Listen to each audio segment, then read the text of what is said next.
Welcome to Commander Central, episode 15. This will be a continuation of our WUBRG series.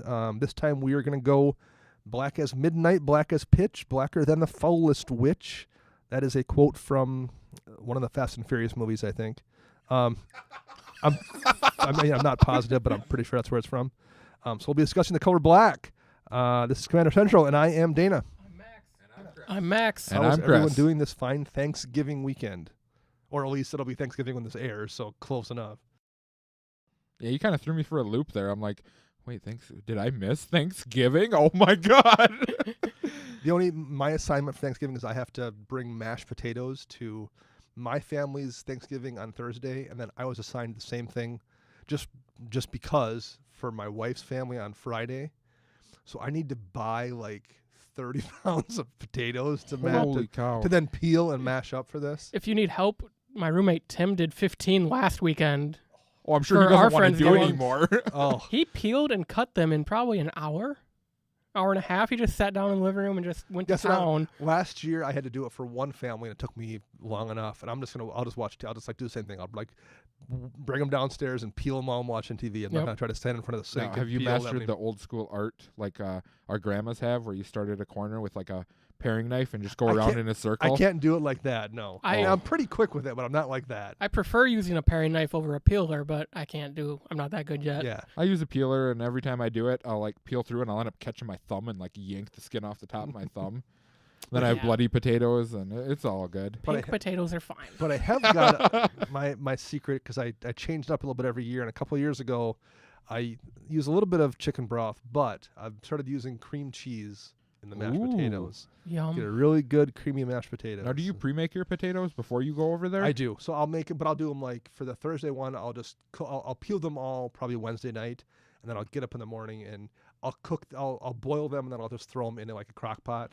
Okay. But I'm gonna bring 2 crock pots to both houses, so I'm gonna have I've got like 2 giant crock pots full of potatoes. So yeah, because I've never actually pre-made potatoes, because usually they taste funny to me when you like reheat them. So. Yeah, I just do them that morning, boil them in the morning, then I'll mash them, put them in the crock pot, and just keep them warm. So now for a healthier side, for everyone who's on a health kick, you should double boil your potatoes. It saps out more of the potassium and crap in it, so it's actually healthier for you. Really? Yep.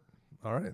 Thanksgiving is not about health. I won't be doing that. It's good to know. Especially in Wisconsin. Yeah. I know. My in-laws, it's horrible. You eat a plate and you're just like, oh, I'm good. And then my mother-in-law takes a plate. Oh, you want more? And she loads it up again, and it's bigger than the first plate that you grabbed. Well, I remember last year, and this was at my family's Thanksgiving, we had it at my sister's house, and we went out there, and like there's football games on, and my mom had like made a spread of like just stuff to eat watching the football game. So I'm eating like cheese and crackers and stuff like that. And then my brother-in-law had the giant thing of Chex Mix. So I'm eating Chex Mix. And pretty soon I'm like, oh man, I'm like full right now. Like we haven't even got to dinner yet. And I'm like, I need to stop eating Chex Mix because I'm going to be able to not have room for my third course of my third helping of potatoes and gravy and stuffing. See, I have that issue with when Christmas rolls around, the family does all the crock pot stuff early. And then your main dish is until later, and you're just like still so full, and you're just like, Both those sides of my family have gotten away from a big meal at Christmas. It's just put all the crock pot stuff out. It's available all day long. Eat it if you want, or go hungry. There's no big ham. There's no big turkey. It's make it last all day. So you don't go to a Chinese restaurant where they sing for you and all that No. stuff? Like in a Christmas story? We do not do that. what we do we do Christmas Eve with my family and then Christmas Day with my wife's family. But both of those are pretty light because with my family, my mom and sister and all of us do kind of hors d'oeuvres. So it's just like someone will bring shrimp and someone will bring basically like make nachos and someone will have chicken wings. So it's all just like that kind of stuff. I'm going over to Dana's place for Christmas, man. Right. Wow.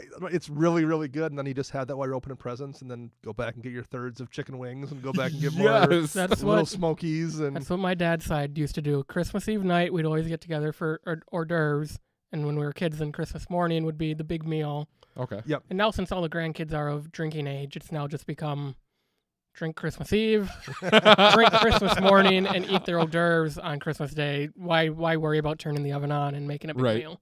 Leave a beer for Santa. Yep. And we have a Crandall family tradition. We always go bowling Christmas night.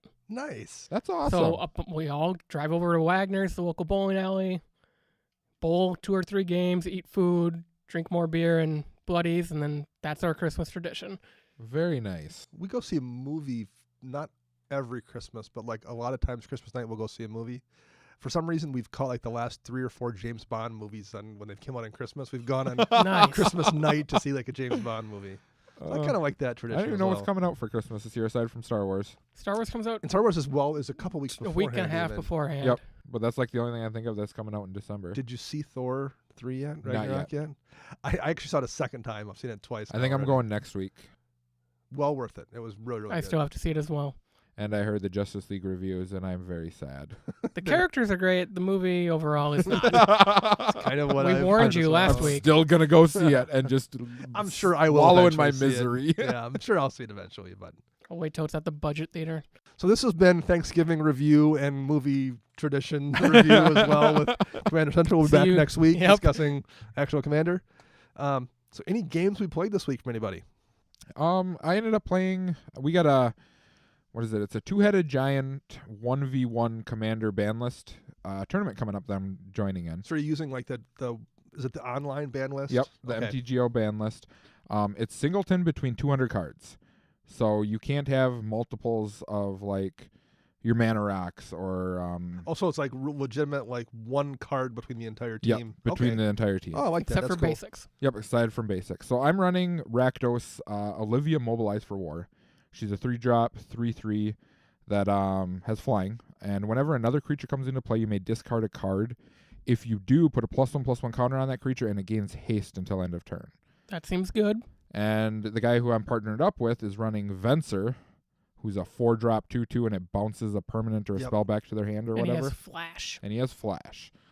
So when we were playing, I ended up killing on, it was like turn 5 or turn 6, going Olivia into Drana, Liberator Malkir, into Stormbreath Dragon, all giving him haste and counters. And my friend who's playing Venser, all he was doing was saying no to anything that was of No. any damage to us. I like that. That's a good combo. You have one person just going straight balls out aggro and one person Yep. backing you up. That's a good Yep. combo. Although he said the whole time, he's like, I feel like I didn't do anything this game. I'm like, no, you won us the game. You kept them from killing my guys so I could Right. kill them. How big was the tournament? How many teams? We have it. It's actually in like December sometime. so you're is just when the doing tournament's like practice Yep, stuff. we're Okay. getting the practice, getting the tuning out of the way. Nice. So How about you, Max? Any games worth talking about? I do not. And again, another week of just dud luck. It's what I get for taking 2 weeks off a couple weeks ago. I played my new View of the Nightclad deck with my morphs. One game against Chris. yeah, So I'm going to give it another week. The problem I've discovered, and I think I kind of mentioned this as being a problem I thought might happen, but Vela gives your stuff Intimidate. Yep. So it can only be blocked by creatures that share a color with it, and because morphs are colorless, they're unblockable. And that worked really good. That's cool. And I had a couple morphs out and played a Coastal Piracy and drew a few cards. And the problem is, once I flip the morphs over, they are just then dudes that have used.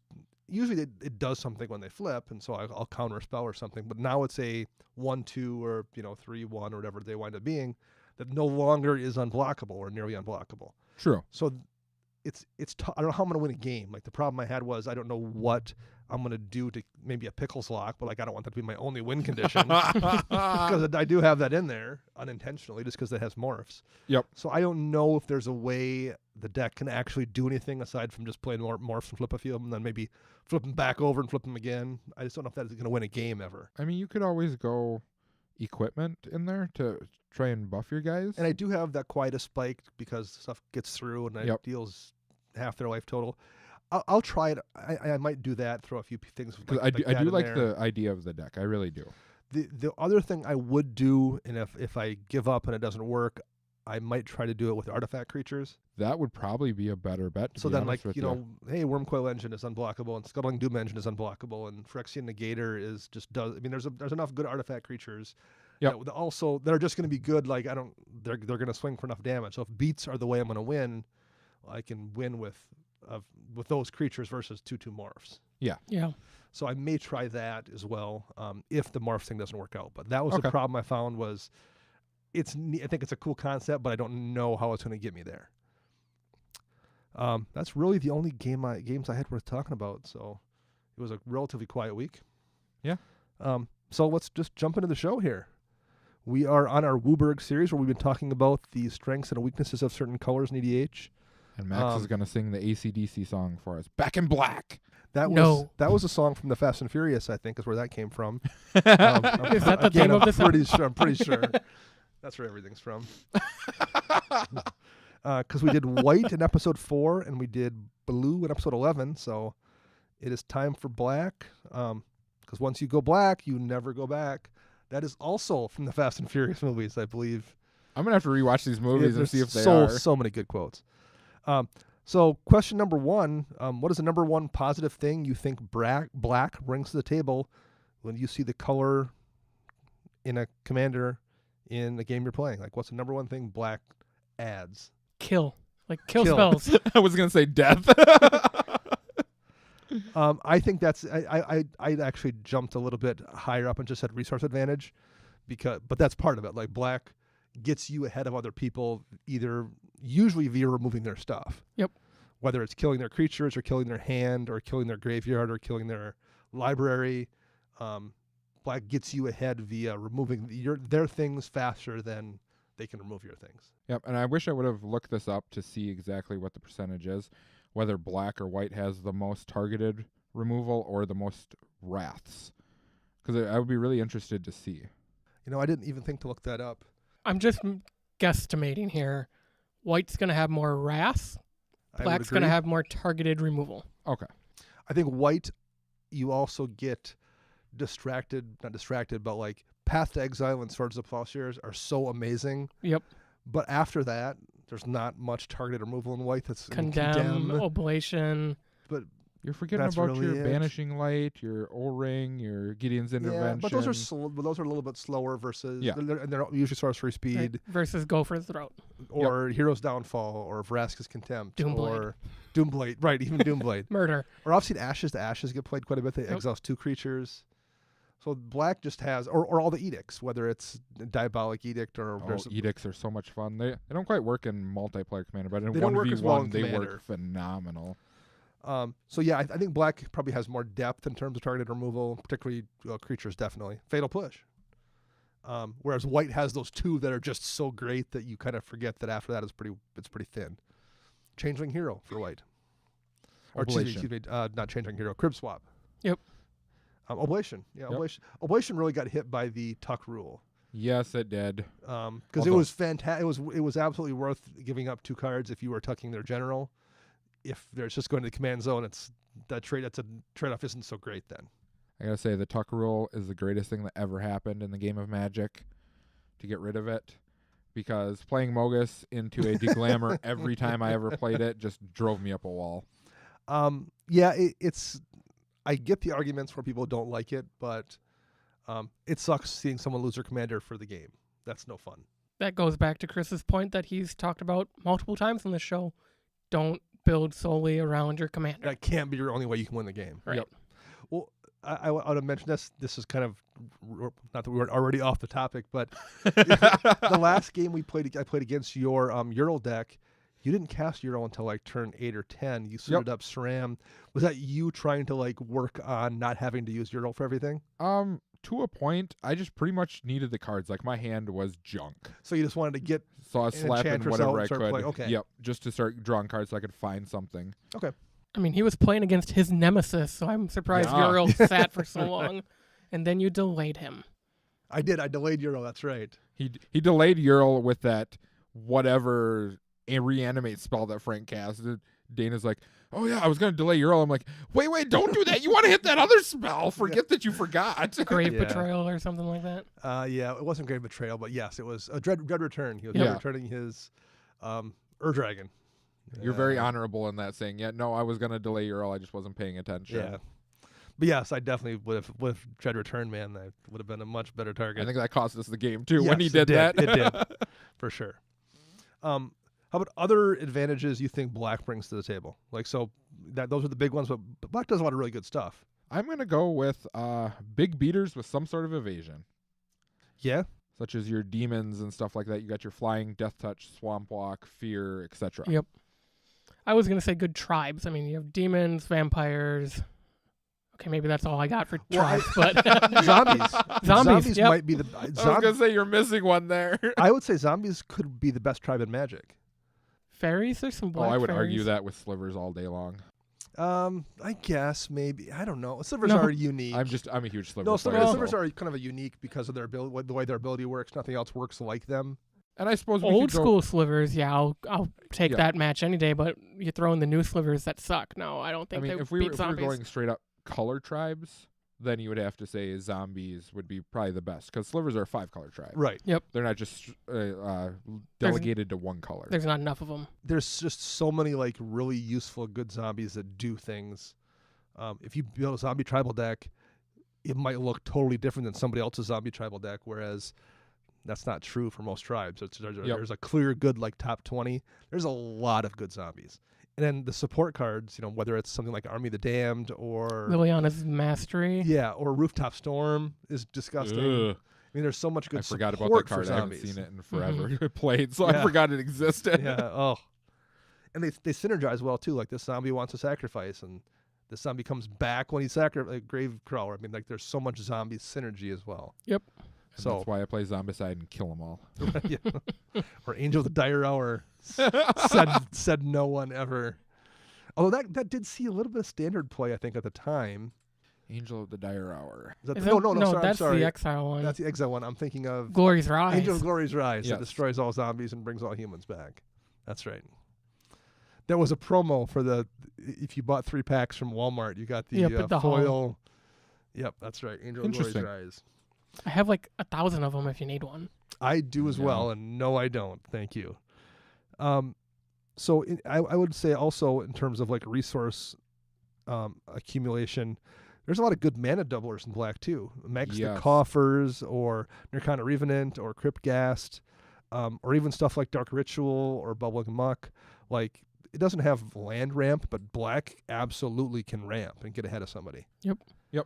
Black is kind of the color of the best defense is a good offense.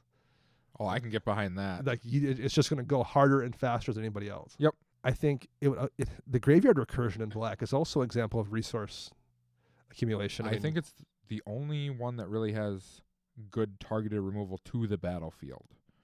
I think the other Yes. ones are all two-hand. yeah, it brings a Yep. lot of stuff. Black just plays with every zone. And it And- plays with your opponent's zones as well, whereas I think can take the your other stuff. ones only do your stuff. I believe the white ones, the white reanimations are only your own graveyard, where Correct. blacks can take other people's stuff and bring it back.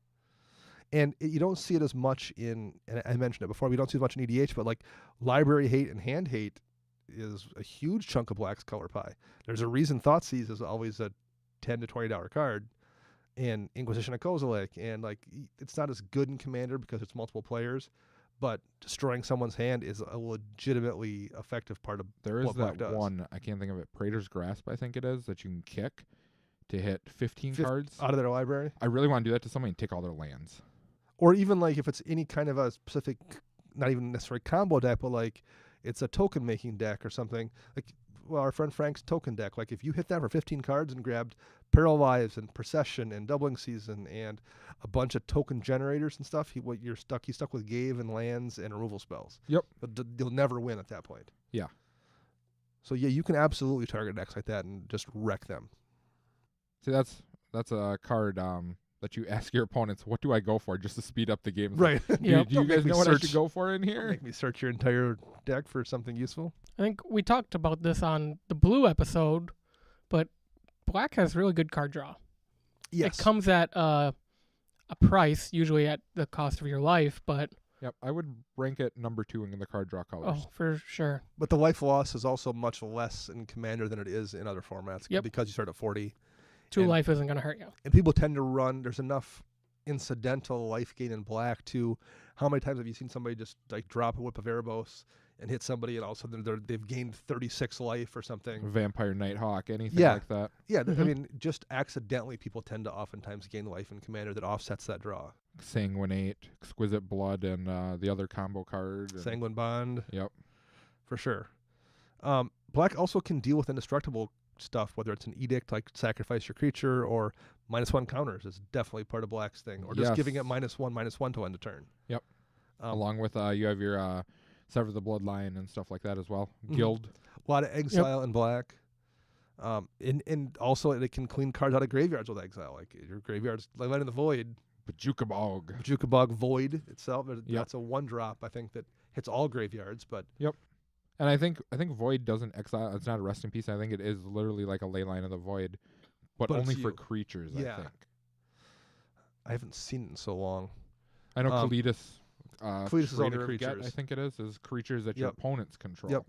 So it doesn't actually hit you. I'm looking up Void because I have no idea what it does. I think it's from one of the Urza's blocks. Yeah, it's an old one. Enchantment. So Void itself is a sorcery. Oh, it is. Red black. 3 Oh. red black Void. I know which one you're talking What are we about, thinking though, of Dana. then? It's a 1-mana enchantment Yeah. that from then on We'll just cards delete get this. exiled. Planar Void is 1 Planar mana Void. from Urza's Saga. That's what must be. Whenever a card is put into a graveyard into a graveyard, remove that card from the game. Okay, so Okay. it's Planar Void. Yep. So So it's literally a Leyline of the Void is Yeah, what it is, but for for 1 everybody. mana. Yep. So yeah, black can definitely hate on graveyards. White does some of it. Green kind of on occasion, but I would say black also maybe has the best package of keywords for creatures. Black does a lot of flying, does a Yep. lot of death touch. It has access to menace for evasion. It has access to lifelink, and it does get haste on occasion. And Swamp Walk. It does get and there's some other stuff with Swamp Walk too, which you can then manipulate with stuff like WUBRG to give people swamps. Yep. I think the biggest keyword that black brings to the table that no one else does is fear. Fear's We're going really to talk about because it literally says can't be blocked by black creatures or Well- can't be blocked by anything but black creatures. And we talked about my Vela deck earlier, like Intimidate was the evolution of fear, Yep. but that gets, even if your creature is not colorless, if it's blue or blue-black, that's still a lot of stuff that gets past. Another one I think is worth mentioning that black does that, I think maybe green also competes in this area, but black brings like single card win cons to the game. There are single cards that can just win you the game in black. Mm-hmm. A Sanguinate, which you mentioned Torment of earlier. Hailfire. Torment to Hailfire is a ridiculous card. Ever since I played that in your Glissa deck, I have fallen in love with that card, and it goes in my black decks now. Same here. It hits turn like 10 or 12, and if you happen to have a Cabal Coffers out, you just destroy everyone. Even if you're not doing something abusive like tapping Cabal Coffers for 12 on top of the 12 you already have, even Torment of Hailfire for 5 Yes. That has won me games. is devastating. Especially early. Like if you Yeah. do that on turn 5 to 7 and when nobody has a board state, they're Bye-bye to their hand. Yeah. and people forget that. Like the times I've done that early in the game, people don't want to discard their hand because, well, geez, I'm going to be left with I nothing. definitely can't bounce back. But so I guess I'll lose 25 life. Yep. Or 15 life. It's 3 life, right? Yeah, 3 Yep, per. 3 life per. But Hatred, which we talked about because you're running it in your Lycia deck, Yep. Hatred just kills people. Like you can just kill a person with a Hatred card. That Gary. can totally backfire on you, though. Gary's on my list. I mean, if you've got a decent board state, you just drop Gary. Even if it doesn't maybe kill everybody, pretty often you knock everyone down into kill position And you And gain a you ton of gain- life. simultaneously getting ahead. And then black, the deck of the color of Graveyard Recursion, sacrifice your Gary and just reanimate it, and then you've won. Yep. For those of you who don't know who Gary is, it is a gray merchant of yes. Asphodel, I think is how you Yep. pronounce it. And when he comes into play, you deal damage to all other players based on your Devotion to to black, and then gain life Equal to life lost. equal to life lost. Yep. So everyone takes 14, and you gain something ridiculous. Rise of the Dark Realms, even, which I don't see played that much, but Rise of the Dark Realms is almost a $10 card now, where you bring all creatures from all graveyards back into play under your control. Yep. They're zombies. They are yes, they're zombies too, and it's a 9. Mm. It's 9 mana. It's Yep. like 7 and 2, but oftentimes the ETB triggers you get off that alone just Yep. destroy board states. Living Death and Living End are cards like that too. And if if you've played set correctly, that up, you yep. can like Wrath of God is just good. Living Death and Living End can just win the game if you've played them correctly. That happened the other night. I think last week I watched Frank play Living Death. Is that the non-suspend one? The non-suspend one.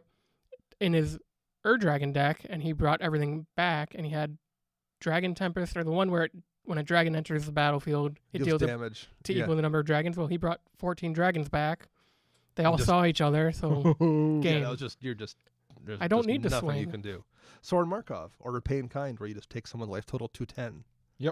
I mean, it's not a straight up win, but it probably that person's probably going to die. That will turn the whole table on you in a heartbeat if you play that card. Yes. Black actually has a little bit of counter magic. It's not great, and there's only a couple spells, but Dash Hopes. I've seen Dash Hopes. I want to play cast. Dash Hopes so bad. I've had an Imp's Mischief cast against me to retarget a spell before. Yeah. So I mean, it's got a little bit of it. It's not awesome, but well, yeah. Speaking of Imp's Mischief, we'll speak about Sudden Spoiling. Right. Oh my God, that card is so good, and it does so much. Whether it's a fog or knocking those flyers down so you can swing through for lethal damage, or turning off Indestructible off an Avacyn. Yep. Or saving your opponent because you need them to live an extra turn. Right, yeah. Oh, I adore Sudden Spoiling. That card don't ever do good. that to Max because he will turn on you. Yes, I will. Actually, I love you, Max. In a game last night, I can't remember what was happening. I was not attacking, but somebody's like, "Oh, I don't know. I kind of have PTSD from like the last 3 times in a Sudden Spoiling an attack when I was coming in." I didn't have it in hand, but like somebody I clearly have cast it against a bunch of times. So how about Black's weaknesses? What do you guys see there? No, they excel well in creature removal, but artifact and enchantment removal, they are second to none, I think. Yeah, I can't really think of anything either for that. My other thing I would say is killing black creatures with targeted removal. A lot of black stuff is immune to black. Yep. There's no enchantment removal. There's a couple of old enchantments that can go on an artifact and like make it deal damage to its controller. There's Gate to Phyrexia, which is from Antiquities. It's an enchantment, and you can sacrifice a creature during your upkeep to destroy an artifact. So that's like, I think the one black artifact removal spell is Gate to Phyrexia. And I looked it up. It's in EDH decks on EDH Rack. Not a lot, but it was in like, I want to say 600 decks or something. That's still quite a few. And I can't remember if it's on the reserve list or not, but it's not. It's like a $12 or $15 card, I think. Interesting. Probably because it's the only one of its kind. It's the only one. And there's Phyrexian Gremlins, which I think are from the same set too. And you can tap it to tap an artifact down, and it doesn't untap. See, that's it. That's how they much missed an opportunity when they printed that Chupacabra in the new set. They should have made it destroy an artifact or something. I would say it's worth noting because we've always mentioned, well, there's colorless solutions to whatever problem you have. You can play a Spine of Isha in whatever deck you're going to play. I would say the colorless solutions that every color has access to are probably a little bit better in black because you have tutors. So if you're in white, you're like, man, I hope I draw that Scour from Existence to deal with whatever problem white can't deal with. I totally forgot to bring that up in advantages. Yeah, tutors. It didn't even pop in my mind. I had it on my list, I guess, but I skipped past it. It was on my resource advantage thing. But yeah, you can get to your solutions in black in ways other colors maybe can't. Yes. There's a lot of reasons combo decks have black in them. Yeah, and I would say black doesn't really deal with stuff on the stack very well. No. But blue really is the only color that does. So I guess I would say consistent permanent land ramp of some sort they lack in. Aside from your Cabal Coffers. I mean, everyone could say Cabal Coffers and WUBRG, that kind of stuff gives you that. But you don't have any consistent way of popping lands unless you go into the terrain generator route or which anything any that. color can do. Yes. Black stuff is usually like one-shot ramp. Yep. And then I think that falls into a lot of the really good creatures are high CMC. Yes. So, I mean, you're kind of playing a double-edged sword there with, do I play the really good ones or do I try to stay within curve and play the kind of crappy guys as well? And also a lot of the big black creatures tend to have heavy black mana costs, 3 or 4 black mana even sometimes, more so than other colors. So what are some of the workarounds for black's weaknesses? I guess whenever I build a black deck or a black and something deck, I always put some sort of sack outlet in because you get your the altars that produce mana. Yeah. You have the land from the Urza's block that can give you mana. But then you have black market, so when you sack that token, black market gets a counter, so you can use that next turn. Or the new one that makes you a treasure token when a creature dies. Oh, yeah, I forgot about treasure tokens. Spoils of... Riches, spoils of... Yeah, whatever. Max will look it up. Yep. I forgot the name of it already. We'll get there. Yeah, black takes advantage of creatures dying. Revel in riches. And you win the game at 10 treasure tokens. Correct. So I think I always try to use those cards to my advantage put those cards like that you can sack your mana to and use later. I kind of mentioned this with the best defense is a good offense, but that's kind of what one of Black's workarounds is to just hit you in the face so much that the thing that's bothering you hopefully won't matter. Yep. I have a good cure for this. You guys are going to get a kick out of this one. Make allies on the field. Okay? Yeah. And then turn on them because you're playing the color of demons. Exactly. It's kind of a strange thing for Black to say, but yes, I kind of agree with that. But I just generally any deck that you're playing, if you have a weakness and someone's there that can help you with that, try to ally up with them. Try to help. Find a way to help them so they help you. Yep. I think in a lot of ways Black's weaknesses are so straightforward. Like I just can't deal with artifacts and enchantments, and that's just it. Like there's no like White. You're like, oh, my card draw is really bad, but I kind of have it, so you can kind of. Black's just like, nope. I cannot deal with artifacts and enchantments at all. So don't worry about it. I'm just not even going to worry about it. I'm just going to pedal to the metal straight ahead and leave a hole in the wall shaped like me. Yeah, it feels real bad when you sit down at a table and no one's running green and someone plays an Eldrazi Monument and you just go, that's going to stay around forever. That's never leaving the game. So what colors do you guys like to pair with Black? Red, for sure. Because I love the color red and black together. I mean, Rakdos is my color combination. Yep. Green. Chris, I like Chris's answer because number one, we're going to add gas to the fire already is what that is. Like you're not adding anything. You're not, that's not a complementary color. That's just like throwing more. If this Black does this, let's just do more of that. Yep. Let's make it more angry. Right. Whereas Max's answer is, green and black are very complementary. Yep. Green can get rid of those artifacts and enchantments. Yep. They play really, but the things they do kind of work well. They both do graveyard stuff. They both draw cards okay. Green ramps you. Yep. It's just all around. They pair well together. I think in my opinion, it's the best pairing. I think people are going to argue with me on social media, which is totally fine with me. They'll say Simic. Everyone will say Simic. I kind of agree with you. I see what you're saying. I like Golgari as a color pairing probably the best. That's like your pair, too. It's my pair. It's fun to play.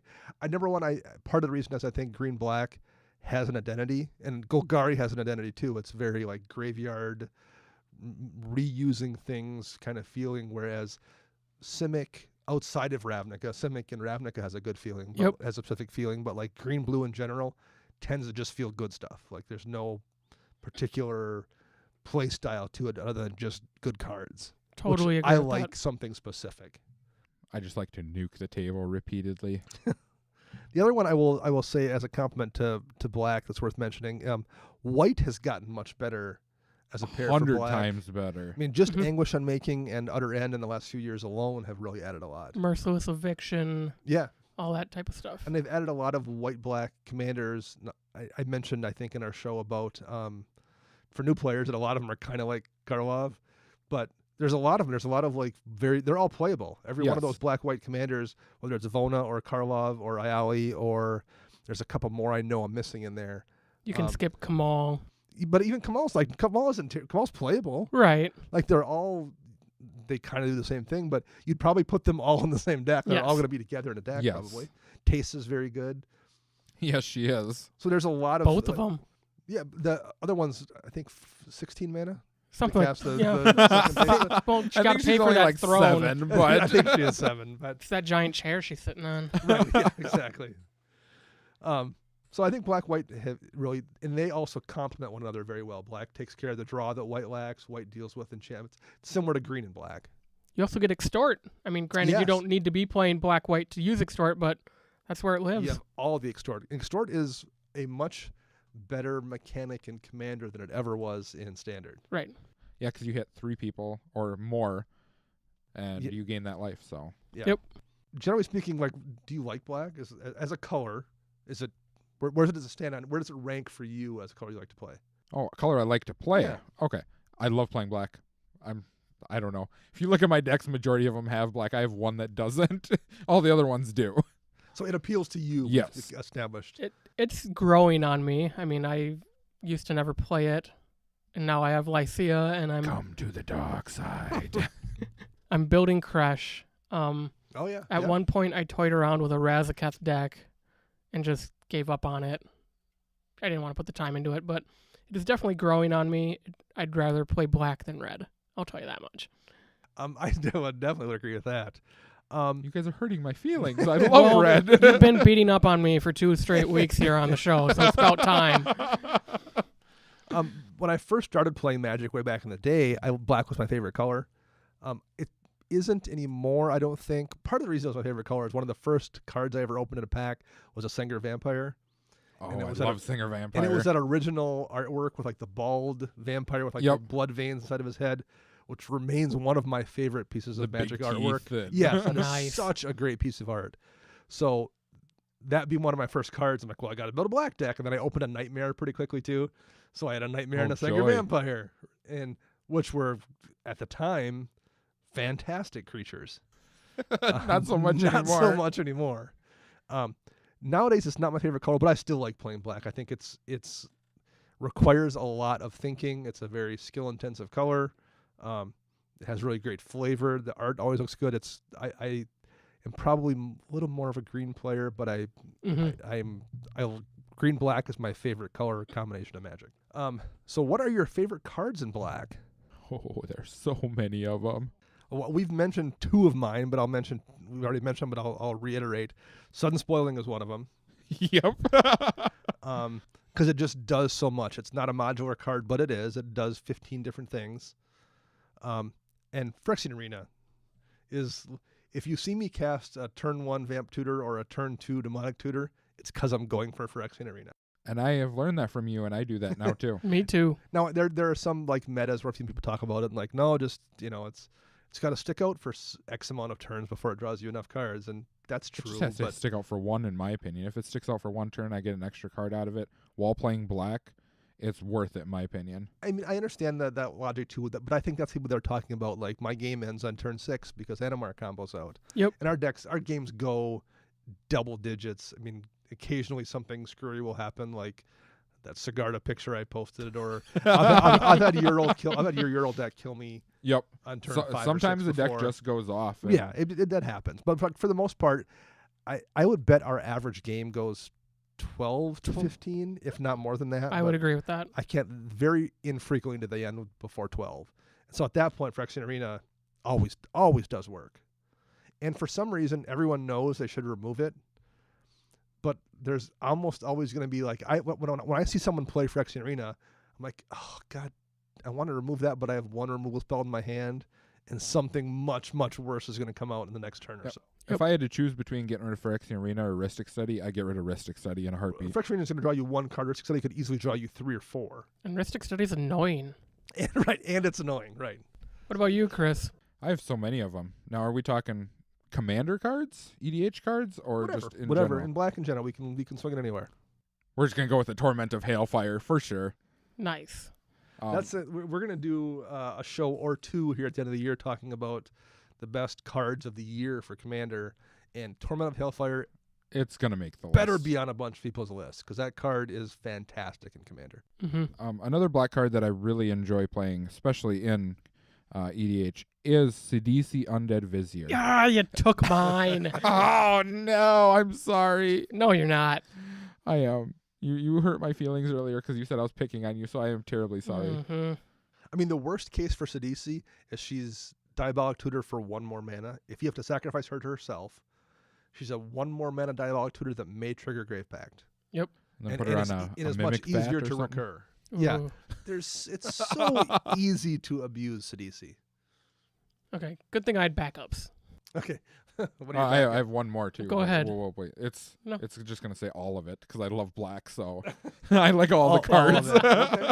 All of The Pact, the Grave Pact type card. So Grave Pact, Dictate to Dictate to Erebos. Those would be my next go-tos. Butcher of Malakir does it. Yep. One more I will throw out there. Toxic Deluge for board wipe. Number 1, it's always 3 mana, so it's always a cheap one to cast. But the fact that you can tweak it. Now, granted, you may have to be like, oh, I got to pay 9 life to kill everything. And that does suck sometimes. But there are times when you're like, I've got 5 drops out right now. So I'm going to, and everyone else has creatures with 4 toughness. I'm going to do it for 4. Yep. There's enough times you can tweak it to really be advantageous to you. But even if you can't, The fact that it costs 3 mana makes it much easier for you to be the first person to rebuild. Wiping the board for 3, I'm going to spend 10 life or whatever it is, but then I still have plenty of mana left to get my stuff in play. Yeah, it's one of those cards that I don't see a lot of people running neither. It was expensive for quite a while. Quite a long time. And it's only been printed in the original Commander set, which I think it was in the Oloro deck. It was in the Commander 13 deck and then Eternal Masters. And then Eternal Masters, yep. I know when I picked mine up, it wasn't that expensive. It was, I think it's back up to maybe closing it on 10 now. But it was down to 5-ish for a while. It's in the $8 range for both so it started copies. creeping back up. Yep. When it was 5, I picked up probably 2 or 3 copies because it was one of those ones I'm like, I'm probably going to put it in most black decks, so I was picking up around 5. And again, it's a tough card. They're not going to reprint it in anything modern legal. So outside of another Commander set or an Eternal Masters kind of thing, it's not going to get printed a lot. So anything else about black you guys want to talk about here? It's awesome. Play it and love it. It's very straightforward, I would say, I might say it's the most red. Not that red is that complicated, but I think red's weaknesses are a little more glaring than black's. Yep. Yes. So whereas black, you're playing good, strong creatures and destroying other people's resources, and that's simple to wrap your head around. I can't wait till our red episode because I'm a heavy red player. I have so much I can talk about in that one. And red is probably my least favorite Same. color. So you can host that one and just let us sit here and nod our head. It'll just be Chris Don't put me on the monologuing. spot like that. You got like a month. Don't worry. Yeah, time. So closing out here, since it's our Thanksgiving episode, is there anything you're thankful for this year in Magic? Well, I think we all have one in common, and that would be our new LGS.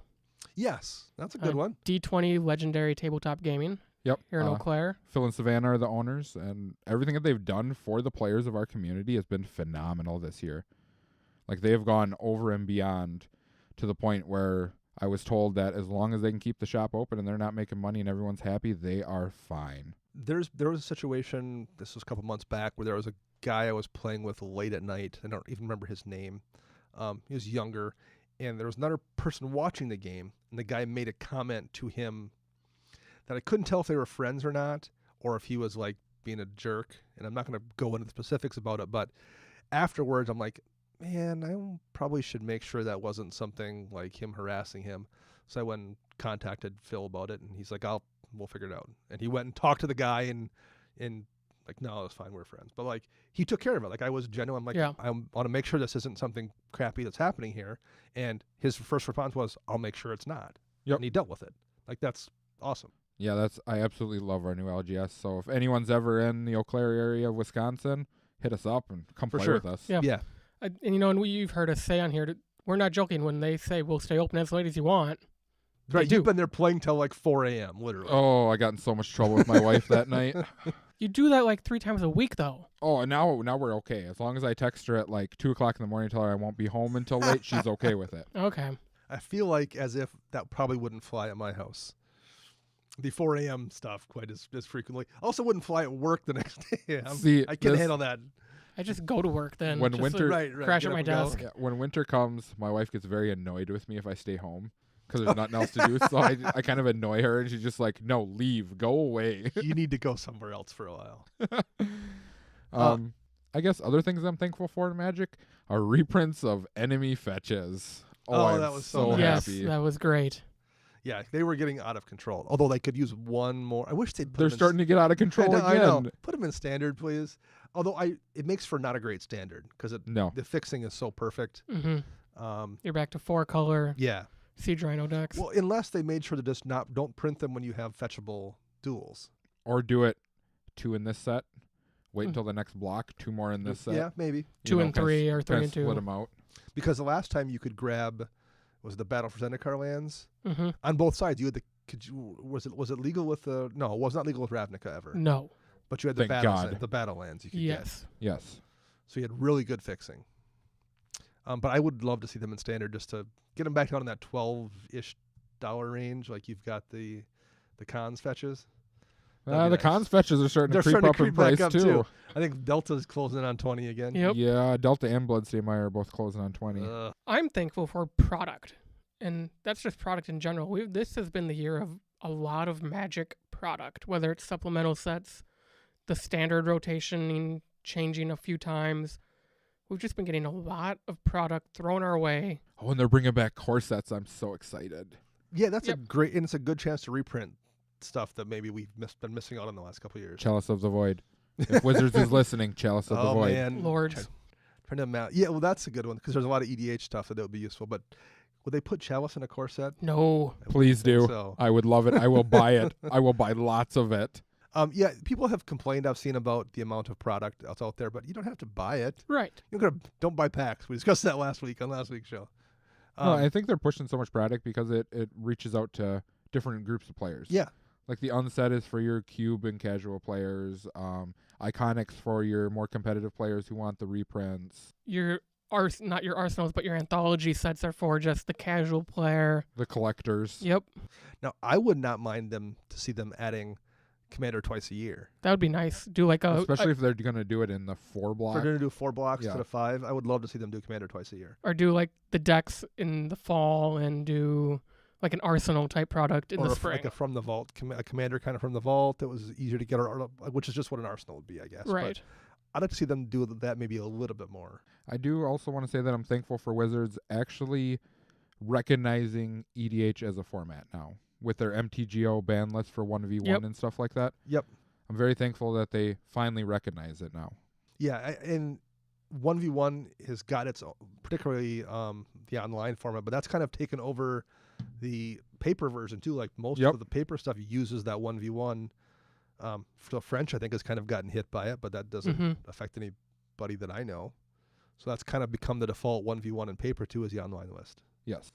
And they're essentially two different formats, so that's fine. There's Yes, exactly. one thing I want to say for sure about Magic in general is going to be, I've really liked Ixalan. Like when Amonkhet, or not Amonkhet, Kaladesh? when Kaladesh first came out, I was really hyped for that too, because we had some kind of downer sets in a row. Stuff was pretty, like the Innistrad stuff was pretty bleak. Battle was pretty bleak. So that was a very colorful Don't set. worry, everybody. Emrakul's not going to be Right, on right. Innistrad. I swear he's not going to. Surprise, it's Emrakul! Let's not show you the set symbol and make sure you don't think it's Emrakul. But as much as I liked Kaladesh, like leading up to it, once it came out, it didn't do much for me. I thought the storyline it all took place in like the same 3 city blocks of Kaladesh. Yep. Yeah, it felt that part felt small. Nothing. It was a colorful set, but it didn't resonate with me. It's kind of the same thing here with Ixalan, where it's a colorful set. I was hyped going into it, but I'm still like really enjoying Ixalan. I think that 4 competing tribes are interesting. I think it feels like a giant world where everyone's competing for this goal, trying to get to the city. The lore is really rich and deep in a way that it wasn't in Kaladesh. It just feels like the original Zendikar did before the Eldrazi showed up, where it was like this big adventure world and it felt huge. Now, don't lie to us. It's just because Jace has no shirt on, right? Sure, it was Jace's part of it. I'm not going to lie. Sure, it was Jace's part of it. Jace rough trade is definitely something I like, but I just like the world. I think it's bright and silly and dinosaurs and pirates, and they managed to, like, that could be terrible. Like, you could screw that up, and I think they haven't. They've made it interesting. Yeah, I like how it all meshes together. And No. there's a lot of good cards in it, too, for Commander. From the standard standpoint, I absolutely despise it. Well, what I've heard is everyone saying the cards haven't changed anything. Everyone's still just No. playing energy decks. Yes. So I that's probably something that bothers people for sure. But there's a ton of great Commander cards in there. Oh, yeah. Oh, tons of them. Like almost all the flip cards are playable. Mm-hmm. I had not seen the Trading Post one at all, but I've seen all 5 of those lands, and I've seen, I think, every one of the artifacts but the Trading Post one. Have you guys seen any of the new legends for as a commander yet? I saw the black-white one, the one that has the Pay 7 life. Vindicate. Yep. I saw that one in a deck. There was the head of the deck. It was kind of a life swap kind of deal. Lucas at the game store was playing it. Oh, Lucas, yeah. Ooh, his decks are a little sketchy sometimes when you're playing against him. Oh, he's at 1 life. Oh, guess what? He wins. We don't. And so he turned that into his Bona deck. Okay. Trying to think. I've not seen I haven't seen the Dino. I really want to see someone try to build a Dino deck. No, I think that was one of those ones. I think this happens every set.